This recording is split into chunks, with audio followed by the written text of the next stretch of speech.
We're going to get the next talk by Roman on networking Swiss Army for Go. Round of applause for him. Okay. Hi, my name is Roman Mohr. I'm working for Red Hat as software engineer, and great to see so many people around. As always, the small rooms are pretty full. And I want to tell you today a little bit about Go and how to solve networking problems with it, and also in general why Go is such a nice language to bridge the gap between providing REST services and still having the possibility to work pretty low level on the node at the same time. And basically I want to go with you through three main points in my talk. First, I want to talk a little bit why Go is so nice for infrastructure service writing. Second thing is I want to introduce you a networking example or a task I had to do to solve. And finally, I want to show you how we can solve that purely with Go. First, let's start with why Go is so nice for writing web services. And one thing is pretty obvious. Compared to languages like C, you can just, for instance, annotate your structs and just marshal the data. And if you run that, you're already done with creating a JSON. That's not something which is so trivial with some other low-level languages, like for instance C. Also, providing REST services is pretty simple. Here you see an example where we are creating a REST service with a /user path. It can take XML or JSON, and there is then even a subpath for it where you can specify the user ID to fetch it, and it takes some parameters, and then you just register the find user callback for looking up the user based on the ID. And what you see here is the Go RESTful framework, which is, for instance, used inside Kubernetes. So far so good, but there are, of course, other languages like Java or Python, Ruby. They all have nice web service frameworks, and there is definitely nothing wrong with using them instead of Go. Might even be better because of, especially with Java, because of the library support and so on. But what Go also provides here is working on the low-level details on your nodes. Here, for instance, that's something you would see if you, for instance, try to use pcap extensions for Python. And when you don't have the pcap devel libraries installed, you will get a message like this if you want to pull in your dependencies. GCC will try to compile an extension for Python, and it will just fail because you don't have the devel libraries installed. And how do you solve that normally? You pull in GCC, pcap devel libraries, and then you can finally add your application. That's a heavy process. Normally you then have to kind of package the results to bring it to a node, and that's not really necessary with Go, because there you can extremely easy access all the low-level details of nodes. And to show you how easy it is to work low-level with Go, I came up with a networking example I had to work on some time ago. It's basically based around VM to host networking. So we wanted to attach virtual machines to host networks which were already existing without the need to modify the host network too much and integrate the virtual machines in the host network. For instance, you had an external DHCP server, it should get the DHCPs, the IPs from there and so on. We didn't want to make assumptions like that the network already consists of a bridge or an ordinary interface, and make VTAPs would have been nice to use there, since they gives you some nice reduction to the delays of the network traffic compared to bridges.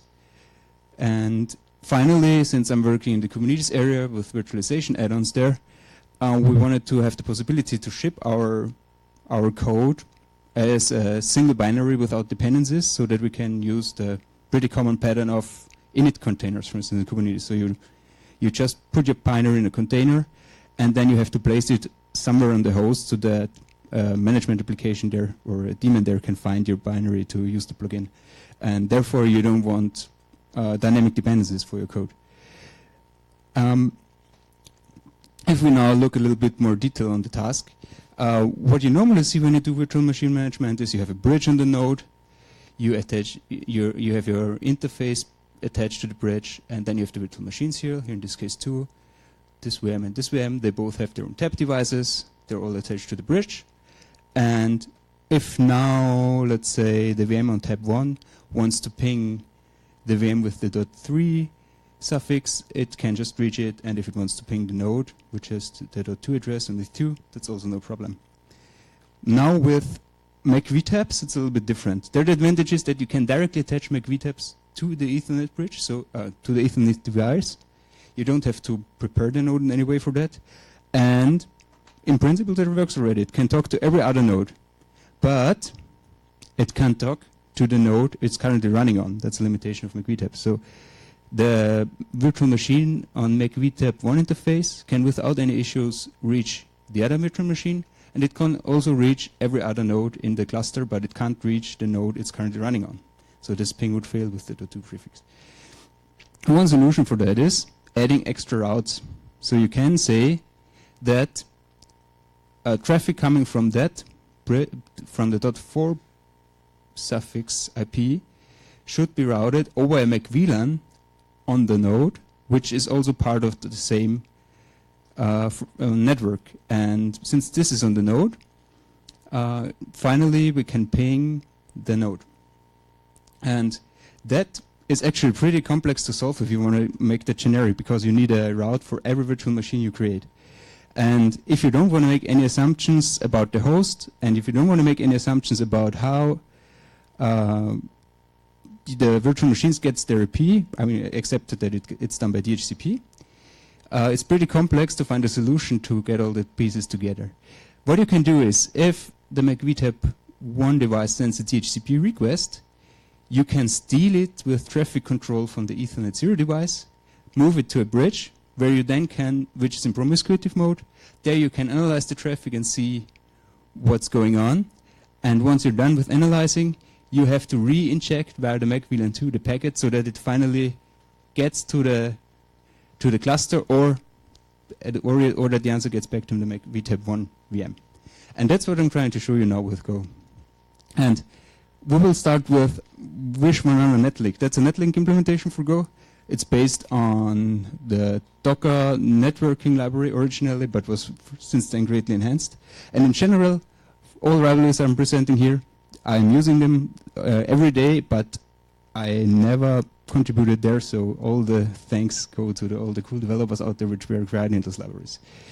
And we will start with something pretty simple here. I'm just importing the netlib library, and let's just list all links on the node. And it's pretty simple. And I'm just printing out the dump objects again. And you see here I have a local network, that's my Ethernet, my Wi-Fi, some virtual bridges, and here I have a Sniffer X device, which we'll use later on. So, pretty simple to get it already. That's also pretty simple with the core library with Go, but also nice with Netlink. We can also have a look on the addresses attached. In this case, with link by name, I'm just fetching the low interface and fetching the addresses assigned to the interface, and then just let's print the interfaces. In this case, you will see, okay, the low interface has the typical localhost interface, localhost address. Also, creating interfaces is pretty nice. Let's suppose we want to create a Mac VLAN device. You just create a Mac VLAN struct, also with Netlink. Give it a name. You tell it to which parent interface you want to connect it. In this case, my Ethernet device has the Netlink 2, and I've just hard-coded it here. And you can even say in which mode the Mac VLAN should run. And then you just call link add with that. And in this case, I'm then finally fetching it and printing out. And here we go. And here we see the Mac VLAN device. It was created and printed out. And it was down at the stage when I fetched it again. Now we already have the first part of our solution. A small part, but now we've already seen how we can create Mac VLAN devices. And so this part is now solved of our puzzle. Next thing is the next topic we want to do is we now want to create a sniffer bridge, or a bridge where we want to introspect the traffic. And we want to use traffic control filters to move the packets from the Ethernet device to the Sniffer 0 bridge. One could also try to use IP tables, but that would not help much because Mac VLAN and Mac VTAP interfaces or traffic is so slow in the kernel stack, it never reaches IP tables. So you really have to use traffic control. Also, if you do a TC, otherwise it will just not work. It will just ignore any traffic, and you have no influence on it. That's why you need to use traffic control. So the first part is we're just creating a bridge. Again, you just create a bridge struct, give the bridge a name, add the bridge, set the bridge to up, link set up, set it to promiscuous mode, otherwise we won't see much when we're sniffing the traffic there. And then let's just print from IPA the output so that we see the bridge. Up. And if I'm going down here now, you see the sniffer 0 bridge was created, and it's in promiscuous mode and up. Yeah. So we're one step farther. Now we already have the bridge 2 where we want to introspect the traffic. So let's steal the packets as next. First, to steal the packet, we have to create a ingress queue disk. That's something you need in traffic control so that you can then finally attach your filters to. There are different ingress queue disks, but here I'm just using a standard one, adding it to the interface with the link index 2. And then when we've created the queue disk, we create a U32 filter for traffic control. We tell it that we're interested in the Ethernet packet frame in the value at offset 20 and the 0x44 value. 0x44 is just is the port 68, and that's the port that's the answer from the DHCP server we're interested in. And we then create a filter where we tell the filter on which parent interface it should be located. That's again my Ethernet 0 interface, and that we are interested in Ethernet frames. And then where is the selector now? Oh yeah, and that the filter should contain the selector we prepared. And finally, we also want to tell it that the action it should take if the filter matches is mirroring the traffic. So we just create a netlink.new mirror action and tell it to which device we want to mirror the traffic. In this case, I had a device called foo, and I'm just taking the index from the interface here. And then finally, filter add. The filter is there, and we will output the resulting filter to see if it really was created. And whoop, there we go. We now see on, where is it? On index 2, that's the device index, a redirect to device foo was created, and we're stealing the package. We're even seeing that, and also that it's mirrored action.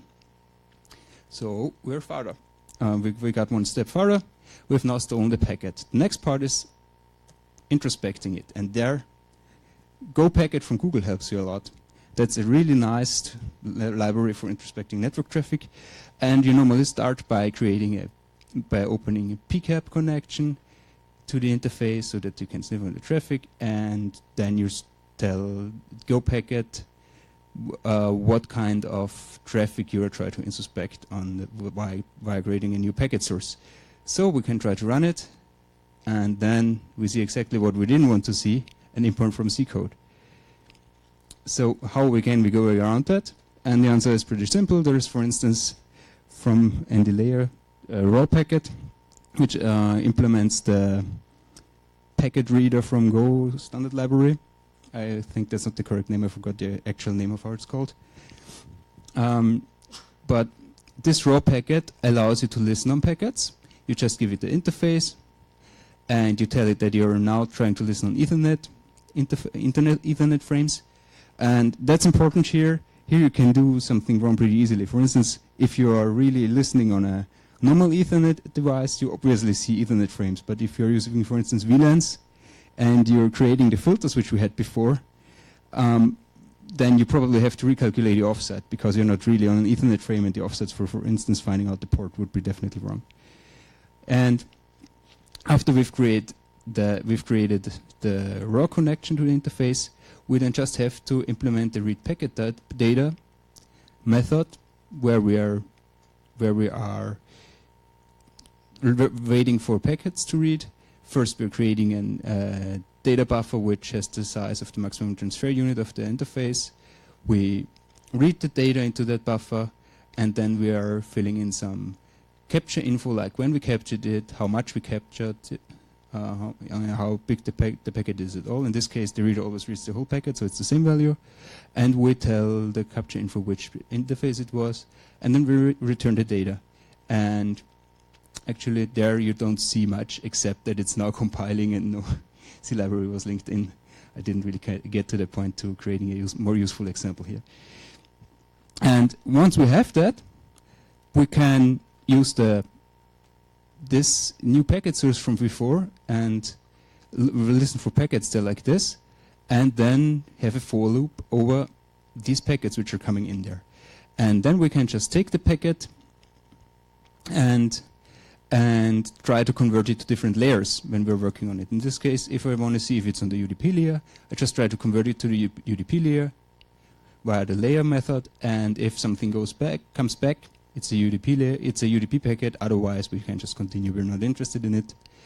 Then we convert it to a UDP packet, do some, check some calculations on it, because we want to resend it later on, that's necessary, otherwise we get a malformed package. And we can also go farther and say we're now only interested in packets with port 68 since the DHCP server is listening there.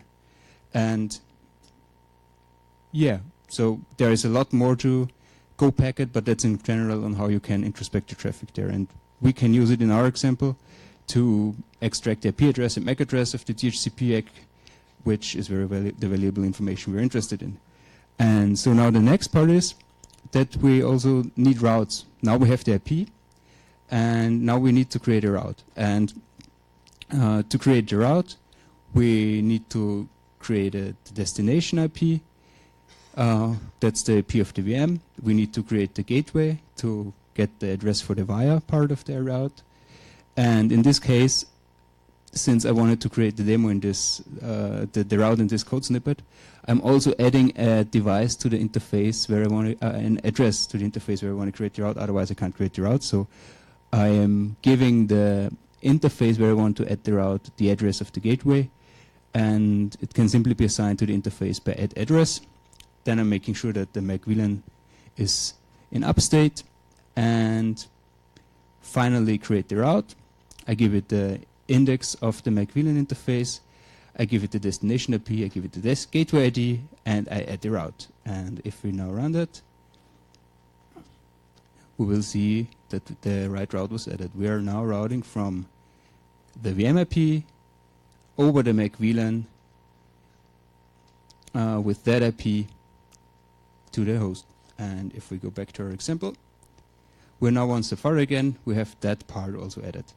Now we're almost done. What we're now missing is we need to write back the packet after we've read it. And therefore we can again use the raw package and just implement the write packet data, and then we can directly write the package we've read from Go packet with that handler to a different interface again. And so we have that part done. And that's pretty much the talk. Here is an overview of useful libraries I've been talking about now, and also about libraries which I didn't have the time to talk about. Mostly the netlink library, the Go packet and draw packet for packet introspection. Then for IP tables you have from CoreOS IP tables. There is an interesting difference to the other packages. This one requires the IP tables tool on the host. So here I didn't completely fulfill the goal of my talk, but it's still a very useful packet. Also, if you want to send and receive DHCPX or whatever, you can use the DHCP library mentioned here.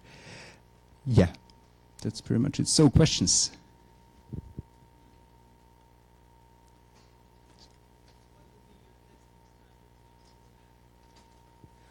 Well, the testing strategy in that case. So the question was, what would be my testing strategy for such scenarios? I'm basically just creating isolated bridges, attaching MAC VLANs, MAC VTabs, and all that, and just sending the packets and seeing if it comes. I mean, you need privileges, so it's a little bit harder to test than if you're running unprivileged code, but works pretty well. Does that answer the question? Yeah, sure. Just writing test scripts which are creating the interfaces, and yeah. So, and for instance, the netlink library here has some pretty nice example on how you can write the tests, because they have a lot of tests. So it's very nice place to start looking when you want to automate it. And I mean, we're using parts of that what I've presented here, for instance, in KubeVirt. And in KubeVirt we have also end-to-end tests from the user. So you provision a full Kubernetes cluster, installing our add-on, and then we're creating all the objects, and then we're checking the host if that really happens. So I mean, you have to test it on all layers, starting from directly single nodes with unit tests, basically, up to the whole cluster. Yeah.